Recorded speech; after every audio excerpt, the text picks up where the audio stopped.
मित्रों, आपने भी देखा या महसूस किया होगा कि आपके आसपास जो लोग धर्म कर्म और पूजा पाठ में लीन रहते हैं, उनका जीवन अधर्मी लोगों जितना सुखी नहीं होता है।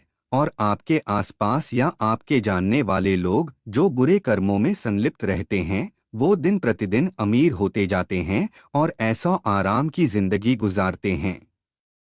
ये सब देखकर आपके मन में भी ये सवाल जरूर आया होगा कि आखिर अच्छे लोगों के साथ बुरा क्यों होता है। क्या हमारी अच्छाई ही हमारे कष्टों का कारण है? लेकिन आज के ज्यादातर लोगों को इस रहस्य के बारे में नहीं पता होने का सबसे बड़ा कारण यह है कि वे धार्मिक ग्रंथों को ठीक से नहीं पढ़ते हैं या उनमें जो बातें लिखी हैं उन पर विश्वास नहीं करते हैं। नमस्कार दर्शकों, आपका हमारे चैनल धर्मानुसार पर हार्दिक स्वागत है। तो मित्रों, आज के इस वीडियो में हम आपको बताएंगे कि अच्छे लोगों के साथ हमेशा बुरा क्यों होता है। इसका वर्णन भगवान श्री कृष्ण ने भागवत गीता में विस्तार से किया है। धार्मिक ग्रंथों में भगवत गीता एक ऐसा धार्मिक ग्रंथ है जिसमें मनुष्य के मन में उठने वाले हर प्रश्न का समाधान विस्तार से बताया गया है। भगवत गीता में वर्णित कथा के अनुसार जब भी अर्जुन के मन में कोई दुविधा अर्थात संकट की स्थिति उत्पन्न होती थी, तो वह उसके समाधान के लिए श्री कृष्ण जी के पास पहुंचते थे। एक समय की बात है, अर्जुन भगवान श्री कृष्ण के पास आए और उनसे बोले, हे वासुदेव, मैं एक दुविधा में घिरा हुआ हूँ और इसका समाधान केवल आप ही कर सकते हैं। तब श्री कृष्ण ने अर्जुन से कहा, हे धनंजय, अपने मन की बात विस्तार पूर्वक बताइए, फिर मैं तुम्हें इसका उपाय बताऊंगा। तब अर्जुन ने कहा, नारायण कृपया मुझे बताएं कि अच्छे लोगों के साथ हमेशा बुरा क्यों होता है, जबकि बुरे लोग हमेशा खुश दिखते हैं। अर्जुन के मुख से ऐसे वचन सुनकर श्री कृष्ण मुस्कुराते हुए बोले, हे पार्थ, मनुष्य जो देखता या महसूस करता है, वास्तव में वैसा कुछ नहीं होता, बल्कि अज्ञानता के कारण वह सत्य को नहीं समझ पाता। श्री कृष्ण की बात सुनकर अर्जुन आश्चर्यचकित हो गए और बोले, हे नारायण, आप क्या कहना चाहते हैं? मुझे कुछ समझ नहीं आया। तो श्री कृष्ण जी ने कहा, मैं तुम्हें एक कहानी सुनाता हूँ जिससे तुम समझ जाओगे कि हर प्राणी को उसके कर्मों के अनुसार ही फल मिलता है। यानी जो बुरे कर्म करता है उसे बुरा फल मिलता है और जो अच्छे कर्म करता है उसे अच्छा फल मिलता है। प्रकृति हर किसी को अपना रास्ता चुनने का मौका देती है। अब यह मनुष्य को स्वयं तय करना है कि वह किस राह पर चलना चाहता है। यह व्यक्ति की इच्छा पर निर्भर करता है। फिर श्री कृष्ण ने आगे की कहानी सुनाते हुए कहा, बहुत समय पहले की बात है, एक नगर में दो आदमी रहते थे।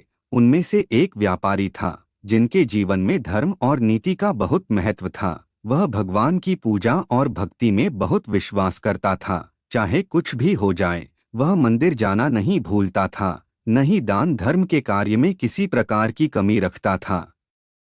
चाहे कुछ भी हो जाए, वह प्रतिदिन भगवान की पूजा करता था। दूसरी ओर उसी शहर का एक और आदमी पहले वाले से बिल्कुल विपरीत था। वह मंदिर जाता था, लेकिन पूजा करने के मकसद से नहीं, बल्कि मंदिर के बाहर से चप्पलें और पैसे चुराने के लिए। दान धर्म नीति से उनका कोई लेना देना नहीं था, बस वह मंदिर में जाकर चोरी करता था।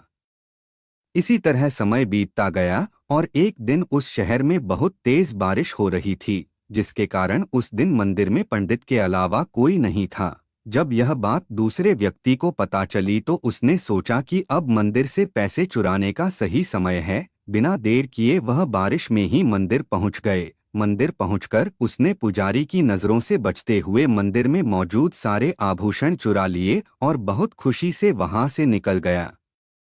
उसी समय धर्म में आस्था रखने वाला पहला व्यापारी भी मंदिर पहुंचा और भगवान के दर्शन किए, लेकिन दुर्भाग्यवश मंदिर के पुजारी ने उस भले व्यापारी को चोर समझ लिया और जोर जोर से शोर मचाने लगा। यह सुनकर मंदिर में लोगों की भीड़ जमा हो गई और लोग उस अच्छे व्यापारी को चोर समझकर उसका अपमान करने लगे। यह देखकर वह भला आदमी हैरान रह गया और उसे समझ नहीं आया कि उसके साथ क्या हो रहा है। वह किसी तरह लोगों से बचकर उस मंदिर से बाहर निकला, लेकिन दुर्भाग्य ने उनका वहां भी पीछा नहीं छोड़ा। जैसे ही वह मंदिर से बाहर निकला, उसे एक कार ने टक्कर मार दी और घायल हो गया।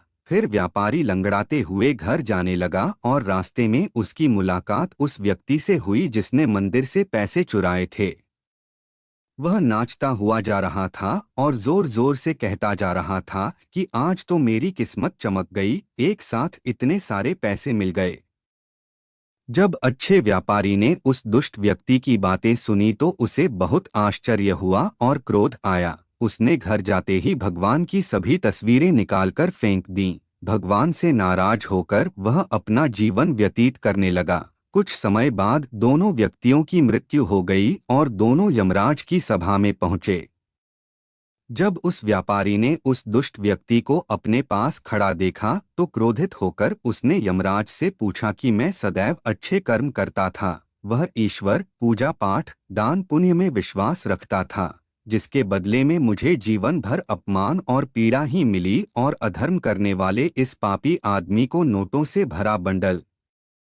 लेकिन क्यों? इस पर यमराज ने उस व्यापारी से कहा कि बेटा, तुम गलत सोच रहे हो। जिस दिन आपको एक कार ने टक्कर मार दी थी, वास्तव में वह दिन आपके जीवन का आखिरी दिन था, लेकिन आपके अच्छे कर्मों के कारण आपकी मृत्यु एक मामूली चोट में बदल गई। और यदि आप इस दुष्ट व्यक्ति के बारे में जानना चाहते हैं तो उसके भाग्य में वास्तव में राजयोग वाला पुत्र था, जो इसके कुकर्मों और अधर्म के कारण धन की एक छोटी सी पोटली में बदल गई। यह कहानी अर्जुन को सुनाने के बाद श्री कृष्ण कहते हैं, पार्थ, क्या अब तुम्हें तुम्हारे प्रश्न का उत्तर मिल गया है?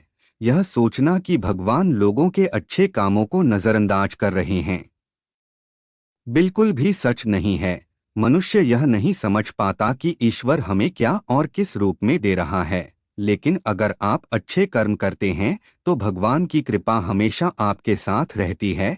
तो दोस्तों, इस कहानी से यह पता चलता है कि हम इंसानों को कभी भी अपने कर्म नहीं बदलने चाहिए, क्योंकि हर व्यक्ति को उसके कर्मों का फल इसी जीवन में मिलता है, लेकिन यह पता नहीं चल पाता है। इसलिए दोस्तों, इंसान को अपने जीवन में हमेशा अच्छे कर्म करने चाहिए, क्योंकि श्री कृष्ण ने गीता में भी कहा है कि किसी का किया हुआ काम व्यर्थ नहीं जाता, चाहे कर्म अच्छा हो या बुरा। तो अगर आपको यह वीडियो पसंद आया हो तो हमें कमेंट करके बताएं। जय श्री राधे कृष्ण।